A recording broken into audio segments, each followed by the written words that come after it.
మీరు ఇంజనీరింగ్ చేశారా? జాబ్స్ కోసం సెర్చ్ చేస్తున్నారా? 3600 మందికి పైగా స్టూడెంట్స్ కి జాబ్స్ వచ్చేలా చేసిన code Gyan 100 days software course లో జాయిన్ అవ్వండి. మీ కెరియర్ ని బిల్డ్ చేసుకోండి. నమస్కారం అలగిరి రవీంద్రనాథ్ గారు. నమస్తే అండి సిరి గారు. సోషల్ మీడియా ప్లాట్ఫామ్లో రీసెంట్గా లారెన్ బిష్నోయ్ ఎవరైతే ఉన్నారో ఒక పోస్ట్ చేయడం జరిగింది ఎక్స్ వేదిక మీదుగా. ఇంతకీ ఆ పోస్ట్లో ఏముంది, దానికి సంబంధించిన పూర్తి వివరాలు ఏంటి సార్? పాకిస్తాన్ నుంచి ఈ హఫీజ్ సయ్యద్ అన్నటువంటి ఒక ఉగ్రవాది అన్న పదం వాడుకోవచ్చు. ఉగ్రవాది అని అసలు ప్యూర్ ఆర్మీ అంటే ఎవరికి తెలియకపోవచ్చు. లష్కర్ ఈ తోయిబా అంటే తెలుస్తుంది. ఉర్దూ భాషలో లష్కర్ ఈ తోయిబా అంటే శుద్ధ సైన్యం లేకపోతే ప్యూర్ ఆర్మీ అని చెప్తారు దీన్ని. అంటే ఏంటి, ఒక ప్యారలల్ ఆర్మీ వ్యవస్థ నడిపిస్తుంటారు పాకిస్తాన్ నుంచి వీళ్ళు. అంటే ముఖ్యంగా కాశ్మీర్లో, అదేవిధంగా హిందువుల పైన, భారతదేశం పైన ఉన్నటువంటి హిందువుల మీద భారతదేశాన్ని పూర్తిగా అల్లకల్లోలం చేయాలని, అదేవిధంగా కాశ్మీర్లో ఉన్నటువంటి పండితుల మీద హిందువుల పైన అల్లకల్లోలం చేస్తూ ఆయన బాగా పేరు పొందాడు. ముఖ్యంగా 2008లో ఉన్నటువంటి ముంబైలో జరిగిన దాడులకు ప్రధాన కీలక పాత్ర సూత్రధారుడు ఎవరు ఉన్నారంటే అతని హఫీజ్ సయ్యద్. అతని సంస్థ పేరే ఈ లష్కర్ ఈ తోయిబా. ఇటీవల రీసెంట్గా మనం ఎప్పుడైతే పెహల్గామ్లో జరిగిన దాడి తరువాత మన భారత ప్రభుత్వం ఒక అనౌన్స్మెంట్ చేయడం జరిగింది. ఒక 6 రకాల షరతులు విధించారు, ఒక 6 రకాల నిబంధనలు కఠినతరం చేశారు పాకిస్తాన్ మీద. అందులో ప్రధానంగా ఉన్నది సింధు జలాల యొక్క ఒప్పందం. 1960లో చేసినటువంటి సింధు జలాల ఒప్పందం. అంటే 5 నదుల్లో ఉన్నటువంటి మెయిన్గా ఉన్నటువంటి చినాబ్, రియాజ్, ఈ నదుల నుంచి వెళ్తున్నటువంటి వాటర్ ఏదైతే ఉందో, కరాచీ, లాహోర్, పెషావర్ ప్రాంతాలకు ఏదైతే వాటర్ సాగునీరు, తాగునీరు ఏదైతే అందజేస్తుంటే సింధు జలాల యొక్క ఆ వాటర్ని ఏదైతే ఉందో ఆ వాటర్ని పూర్తిగా పాకిస్తాన్ నిలుపుదల చేస్తూ తొందరలోనే మేము ఆపేస్తామని చెప్పి ఏదైతే మన భారత ప్రధాని మోడీ గారు ఒక స్టేట్మెంట్ ఇవ్వడం జరిగింది. ఇమీడియట్గా కౌంటర్ పాయింట్గా మన లష్కర్ ఈ తోయిబా లీడర్ అంటే హఫీజ్ సయ్యద్ కూడా మరొక స్టేట్మెంట్ ఇచ్చారు. మీరు మా వాటర్ని ఆపితే మీ శ్వాసని బంధించేస్తాం, భారతదేశం యొక్క శ్వాసని మేము ఆపేస్తామని చెప్పి హఫీజ్ సయ్యద్ ఒక స్టేట్మెంట్ ఇవ్వడం జరిగింది. ఆ స్టేట్మెంట్ ఎంత తీవ్రంగా అల్లకల్లోలం జరిగిందో కూడా ఇటీవల కాలంలో మనం చూస్తున్నాం. ముఖ్యంగా పెహల్గామ్లో జరిగిన దాడి మీద, ఆ దాడి వెనుక మొదట్లో ఇది ఎవరో సాధారణంగా ఉండి ఈ టీఆర్ఎఫ్ అంటే ద రిప్లికెంట్ ఫోర్స్ అని చెప్పి ఎవరైతే వాళ్ళు ఏర్పాటు చేస్తారనుకున్నారు, కానీ తరువాత మన భారత సైన్యం దాని మీద ఇంటరాగేషన్స్ లోపలికి వెళ్ళేసరికి తెలిసింది ఏంటంటే ఈ యొక్క ఏదైతే ఈ టీఆర్ఎఫ్ అనే సంస్థ ఉందో దీని వెనక లష్కర్ ఈ తోయిబా యొక్క ప్రధాన పాత్ర ఉంది అని కన్ఫర్మ్ చేశారు.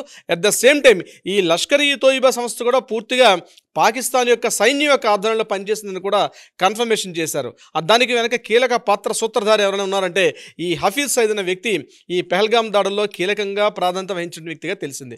అయితే ఎప్పుడైతే భారతదేశం ఇటీవల గడిచిన కొద్ది రోజులుగా భారత పాకిస్తాన్ మధ్య యుద్ధం వస్తుంది, భారత పాకిస్తాన్ ఒకరి మీద కవ్వింపు చర్యలు ఎప్పుడైతే పార్టిసిపేట్ చేస్తున్నారో ఈ సందర్భంలో కీలకంగా నిన్న విడుదలైనటువంటి ఒక ఎక్స్ వేదికగా ఒక నోట్ రిలీజ్ అయింది. అందులో విషయం ఏంటంటే లారెన్స్ బిష్నోయ్, ఈ లారెన్స్ బిష్నోయ్ చేసిన వేదిక ఏదైతే అతను ఎక్స్ వేదికగా అతను ఒక పోస్ట్ పెట్టారు. ఆ పోస్ట్లో ఉన్న అంశం ఏంటంటే, ఆ యొక్క సారాంశం ఏమిటంటే, హఫీజ్ సయ్యద్ని మేము తల తీసేస్తాం, పాకిస్తాన్లో ఉన్నా ఎక్కడ ప్రపంచంలో ఏ మూల దాక్కున్నా ఈ యొక్క హఫీజ్ సయ్యద్ యొక్క తల తీసేస్తాం అని చెప్తూ ప్రపంచవ్యాప్తంగా అతని యొక్క తలకి ₹1,00,00,000 విలువ ఉండొచ్చునేమో, కానీ మా దృష్టిలో వాడి తల కేవలం ₹1,00,000 మాత్రమే, వాడిని మేము అంతమొందిస్తామని చెప్పి లారెన్స్ బిష్నోయ్, భారతదేశంలో ఉన్నటువంటి లారెన్స్ బిష్నోయ్, అది కూడా తీహార్ జైల్లో ప్రస్తుతం ఉన్న లారెన్స్ బిష్నోయ్, ఈ లారెన్స్ బిష్నోయ్ పాత్ర ఇటీవల కాలంలో కొన్ని సంఘటనల మీద, ముఖ్యంగా సల్మాన్ ఖాన్ యొక్క అతన్ని అటాక్ చేసే ఉద్దేశం మీద కూడా లారెన్స్ బిష్నోయ్ ఇప్పటికి 2 సార్లు అటాక్ చేయడం జరిగింది.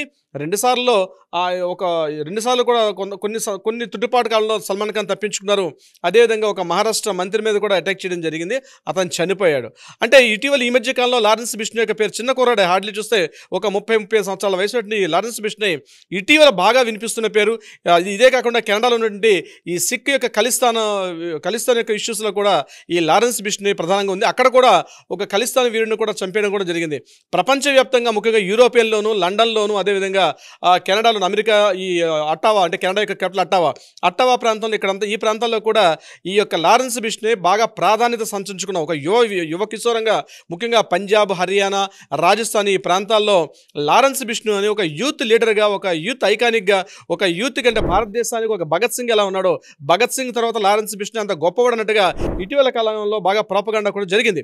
అటువంటి లారెన్స్ బిష్నోయ్ ముఖ్యంగా హిందూ మతానికి అతను చేసినట్టు ఏంటంటే, ఈ జింకలకి చంపిన కేసుల్లో సల్మాన్ ఖాన్ మీద ఒక పగబట్టుకుని కూర్చుండు అతను పూర్తిగా. ఎందుకంటే ఆ రోజు జంకల్ని వేటాడుతూ వెళ్ళిపోయే కేసులో సల్మాన్ ఖాన్ మన చట్టపరిధిలో అనేక కోర్టులో తీర్పులకు అనుగుణంగా గడిచిన 20 సంవత్సరాల నుంచి కోర్టుల నుంచి తప్పించుకున్నప్పుడు కూడా నా యొక్క బుల్లెట్కి మాత్రం తప్పకుండా నిన్ను మాత్రం వదిలేదని చెప్పి లారెన్స్ బిష్ 20 ఏళ్ళ నుంచి తిరుగుతున్నాడు.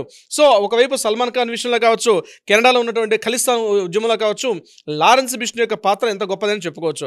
అటువంటి లారెన్స్ బిష్నోయ్ ఈరోజు రీసెంట్గా ఎక్స్ వేదికగా ఆయన చేసినటువంటి ఏదైతే స్టేట్మెంట్ ఉందో, ప్రతి ఒక్క భారతీయుడు కూడా లారెన్స్ బిష్నోయ్ చేయాలని చాలామంది ముఖ్యంగా ఈ వెస్టర్న్ పార్ట్లో చాలా స్టేట్స్, ముఖ్యంగా పంజాబ్, హర్యానా, గుజరాత్, ఈ రాజస్థాన్, ఈ యొక్క స్టేట్స్ అన్నింటిలో కూడా లారెన్స్ బిష్నోయ్ ఎప్పటి నుంచి ఇటువంటి స్టేట్మెంట్ వస్తుందని చెప్పి చాలామంది వెయిట్ చేశారు.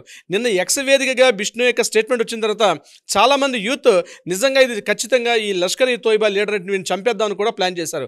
లారెన్స్ బిష్నోయ్ స్టేట్మెంట్ ఎప్పుడైతే వచ్చిందో ఇమ్మీడియట్గా పాకిస్తాన్ సైన్యం కూడా ఆయన లాహోర్లో ఉన్నటువంటి ఆయన ఇంటికి ఇప్పటివరకు కూడా 2 అంచెల భద్రతలో ఉన్నటువంటి ఈ హఫీజ్ సయ్యద్ ఇంటిని పూర్తిగా ఒక ఆరు కేటగిరీస్ వైజ్గా, ఒక జెడ్ కేటగిరీ కన్నా మించి పూర్తిగా 6 కేటగిరీస్లో ఉంచారు. అదేవిధంగా కేవలం మిలిటరీ డ్రోన్స్ తప్పించి వేరే ఫ్లైట్స్ కానీ లేకపోతే ఇతర డ్రోన్ కెమెరాస్ కూడా ఆయన ఇంటి మీద ఎగరకుండా కూడా పూర్తిగా పాకిస్తాన్ ప్రభుత్వం ఆయనకి భద్రత కల్పిస్తుంది. ఇంత కట్టుదిట్టన భద్రతల మధ్య ఉన్నప్పుడు కూడా నిజంగా ఇండియాకు ఒక హీరోగా భావిస్తున్నారు. యూత్ అందరూ కూడా లారెన్స్ బిష్నోయ్ అంటే ఒక హీరోగా భావిస్తున్నారు. ఇంకోటి, లారెన్స్ బిష్నోయ్ తిహార్ జైల్లో ఉన్నాడు, ఆయన జైల్లో ఉన్నాడు ఈరోజు. కానీ ఆయన ఏర్పాటు చేసిన సైన్యం మొత్తం కూడా ఎంటైర్ నార్దర్న్ పార్ట్లో, వెస్టర్న్ పార్ట్లో, నార్త్ టు వెస్ట్ పార్ట్లో కంప్లీట్గా ఇప్పుడు నేను చెప్పిన రాజస్థాన్, బీహార్, అదేవిధంగా మనకి హిమాచల్ ప్రదేశ్, ఉత్తరాఖండ్, అదేవిధంగా పంజాబ్, హర్యానా, ఈ ప్రాంతాల్లో పూర్తిగా ఆయన యొక్క సైన్యం ఒక ప్రైవేట్ సైన్యం నడిపిస్తున్నాడు. అంటే వాళ్ళందరూ కూడా ఆయన కోసం ప్రాణం ఇస్తారు. మన సినిమాలో చూస్తాం చాలామంది, ఒక బాహుబలి సినిమాలో ఒక అమరేంద్ర బాహుబలిని ఎట్లా చూస్తాం, రియల్ హీరో వాళ్ళు రియల్ హీరోలు అయితే లారెన్స్ బిష్నోయ్ అనే వ్యక్తి రియల్ హీరో అని చెప్పవచ్చు. బహుశా ఇది చెప్పడం తప్ప ఒప్పుకున్నప్పుడు కూడా, కానీ రియల్ హీరో అని చెప్పు. ఎందుకంటే యూత్ ఆయనకి ఒక ఐకానిక్గా ఫీల్ అవుతున్నారు. దట్టు అతను జైల్లో ఉన్నాడు. జైల్లో ఉండే ఆయన కార్యకలాపాలు చూస్తుంటే ఒక హీరోయిజంగా ఉంటుంది. జస్ట్ ఏం చంపినా తన గురించి ఎవరు అటాక్ చేసిన కుర్రోడు యొక్క ఫోటోలు చూస్తే కూడా ఆయన హిందూ భావం కానీ లేకపోతే ఆయన దీంట్లో ఆయన యూత్కి ఒక అద్భుతమైన హీరో కనిపిస్తున్నాడు. అటువంటి లారెన్స్ బిష్నోయ్ యొక్క జస్ట్ స్టేట్మెంట్కి పాకిస్తాన్ ఉలికులికి పడుతోంది. ఈ లష్కర్ ఈ తోయిబా అయినటువంటి ఈ హెడ్ హఫీజ్ సయ్యద్ని ఎక్కడ చంపేస్తారని చెప్పి నేను అంటాను. ఇట్లాంటి లారెన్స్ బిష్నోయ్ ఒక నలుగురు కానీ భారతదేశం ఉంటే ఈ పార్టీకి పాకిస్తాన్ ఏనాడు కనుమరుగేదేమో. ఎందుకంటే అంతటి భారతదేశం అంటే దేశం మీద అంత మాతృభక్తి, తన ప్రాంతం, తన రీజన్, అదేవిధంగా తన యొక్క ఏదైతే బిష్నోయ్ కులం ఉందో ఆ కులం అంటే ఆయనకు అంత ఇష్టం అనమాట. భారతదేశం అంటే అణువణువున కూడా ఒక ప్రేమ పునికి పుచ్చుకున్న వ్యక్తిగా మనం లారెన్స్ బిష్నోయ్ని ఒక హీరోగా చూస్తున్నారు. అటువంటి వ్యక్తి ఈరోజు స్టేట్మెంట్ ఇస్తేనే పాకిస్తాన్ ఉలికిపడిందంటేనే అర్థం చేసుకోవచ్చు లారెన్స్ బిష్నోయ్ యొక్క ఎలా ఉంటుంది. ఆయన ఇక్కడ జైల్లో ఉండి కెనడాలో అట్టాలో ఉండి ఆ ఖలిస్తాన్ లీడర్ని చంపినప్పుడే ఎంటనే ప్రపంచం అంతా ఒకసారి చూసింది ఎవరి లారెన్స్ బిష్నోయ్ అని చెప్పి. ఈరోజు లారెన్స్ బిష్నోయ్ పేరు వింటేనే పాకిస్తాన్ ఒక్కసారి గగురుపడుతుంది. సో భవిష్యత్తు ఏం జరుగుతుంది, ఏం జరగబోతుంది అన్నది బహుశా మనకి తొందరలో తెలిసే అవకాశం కూడా ఉంటుంది. సిరి గారు, thank you sir, thank you so much. Thank you so much అండి. సుమన్ టీవీలో మీ పర్సనల్ అండ్ బిజినెస్ ప్రమోషన్స్ కోసం కింది నెంబర్కి కాంటాక్ట్ చేయండి.